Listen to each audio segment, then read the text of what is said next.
Good morning বন্ধুরা, কেমন আছো তোমরা সবাই? আশা করছি ভালো আছো। আমিও খুব ভালো আছি। নতুন একটা তো ভিডিওতে তোমাদের অনেক অনেক ওয়েলকাম। আর আজকে রেডি সেডি হয়ে যাচ্ছি কলেজের ফাইনাল ইয়ারের সার্টিফিকেট আনতে। সত্যি কথা বলতে গেলে কলেজ স্কুল সবই শেষ হয়ে গেল, মানে বলতেও খারাপ লাগছে। তো কী করবো, পুরনো যায় নতুন আছে, ওটাই নিও। তো চলো আজ যাচ্ছি কলেজ সার্টিফিকেট আনতে। আজ যাব শার্শা কলেজ, মানে শৈলজানন্দ ফাল্গুনী স্মৃতি মহাবিদ্যালয়। গল্পটা শুরু হয়েছিল 2017 সাল। তখন 5 কি 6 তারিখ হবে। সদ্য এইচএস পাশ করা মেয়েটা, একরাশ স্বপ্ন, বুকে অনেকটা ভয় আর অনেকটা আশা নিয়ে কলেজে পা রাখা। বন্ধু বান্ধব তেমনভাবে কোনো কালেই ছিল না, ওই জন্য বললাম একা পা রাখা। অনেকের কাছে শুনেছিলাম কলেজে র্যাগিং হয়, কলেজে বড় বড় দাদা দিদিরা অনেক প্রশ্ন করে, কিন্তু আমার ক্ষেত্রে সেটা ব্যতিক্রম। আমি অনেক দাদা পেয়েছিলাম, অনেক বন্ধু পেয়েছিলাম। অনেক দাদা পেয়েছিলাম যারা আমার থেকে বছর 5-7 সিনিয়র, তারাও আমার সঙ্গে বন্ধু হিসেবে মিশেছিল। প্রথম বছর নবীনবরণ, দ্বিতীয় বছর নবীনবরণ, সব কিছু ঠিকঠাকই চলছিল। তারপর আমাদের জীবনে, মানে আমার জীবনে স্পেশালি আমার এনসিসিটা একটা ড্রিম ছিল। এনসিসিতে চান্স পেলাম, ফার্স্টবার মাকে ছেড়ে ক্যাম্পে গেলাম।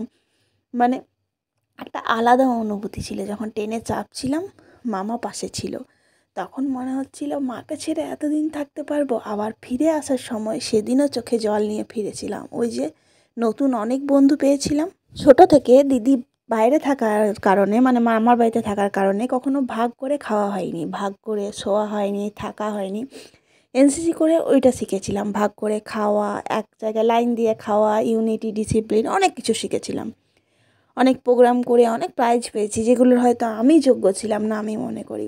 অনেক কিছু পেয়েছি কলেজ থেকে। মানে এতগুলো বন্ধু পেয়েছি যেখানে, মানে খারাপ সময়ে পাশে থাকা, মজা ঠাট্টা।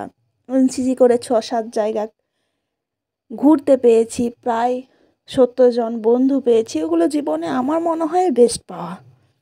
জানি না কখনো খাকি পোশাকটা পরতে পারবো কিনা। ইচ্ছা আছে। ওই এনসিসি থেকে শুরু করে অনেকেই বলেছিল এনসিসি করা মানে পুলিশ ভাবা নিজেকে ভুল। তাদের চোখে একদিন না একদিন নিজের স্বপ্নগুলো পূরণ করব। আর এই কলেজ, এই ক্যান্টিন, কত স্মৃতি, কত মারামারি।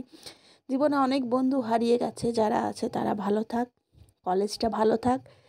বেশ ভালোই চলছিল 17 থেকে 18, 19, তারপরে এলো আমাদের জীবনে সেই মহামারী করোনা নামক বস্তু, যেখানে আমাদের বন্ধুত্বের দূরত্ব বেড়ে গেল, কলেজ যাওয়া বন্ধ হয়ে গেল। লাস্ট সেমিস্টারটা অনলাইনে হলো, সব কিছু। করোনাতে অনেক কিছু হারিয়েছি, পাইনি কিছু, এটা সত্যি কথা। অনেক শিক্ষা হয়েছে, অনেক বন্ধু হারিয়েছে, অনেক স্টুডেন্টের কেরিয়ার হারিয়েছে, অনেক কিছু হারিয়েছে। আর চাই না আমাদের জীবনে ওরকম মহামারী আসুক। কলেজে এবার নতুন যারা আসবে তারা খুব ভালোভাবে ক্লাস করুক। আমাদের হয়তো আর যাওয়া হবে না, কারণ হচ্ছে আমাদের জীবনে প্রাক্তন নামে জিনিসটা আমরা হয়ে গেছি। আর সত্যি কথা বলতে এই জায়গাগুলো আজ ফাঁকা ফাঁকা লাগছে, আমাদের বেলায় ফাঁকা ছিল না। ওই বন্ধুদের মজা ঠাট্টা, মানে ছেলে মেয়ে সবাই একসাথে, এই যে এনসিসি বললাম না, এতক্ষণ গল্প করলাম, এই ঘরটাতে কত কিছু, ওই গ্রাউন্ডটাতে কত কিছু, মানে 3টে বছর এত সুন্দরভাবে জীবনে গেছে। যদি বলি স্কুলের থেকে আমার কলেজ লাইফ বেশি ভালো গেছে, কারণ স্কুলে বুঝতাম না, কলেজে বুঝতে শিখেছিলাম, খুব ভালোভাবে এনজয় করেছি। কিন্তু কি করব, ওই যে একদিন প্রাক্তন হতেই হয়, তাই আজ আমরা প্রাক্তনের তালিকায়। তবে সত্যি কথা বলতে গেলে কলেজের অবদান আমার জীবনে অনেক। কত দাদা পেয়েছি, কত বন্ধু পেয়েছি, ওরা হয়তো সারা জীবন রয়ে যাবে। শুধু সেই ক্লাসরুমগুলোও রয়ে গেছে, বেঞ্চগুলো রয়ে গেছে। এই হলো সেমিনার হল, কত পরীক্ষা একসাথে দিয়েছি, এগুলো আর কখনো দেওয়া হবে না। তবে থাক, মানে স্মৃতি হিসাবে আমাদের কাছে থাক, একটাই কথা বলবো। তবে একটা জিনিস, স্কুল আমাদের মানে বাস্তবতা দেখায়, আর কলেজ আমাদের পরিস্থিতি বোঝায়। কলেজে অনেক বন্ধু হারিয়েছি, যারা আমাদের মধ্যে নেই, তাদের আত্মার শান্তি কামনা করি। আর এই জায়গাগুলো কখনো ভুলবো না।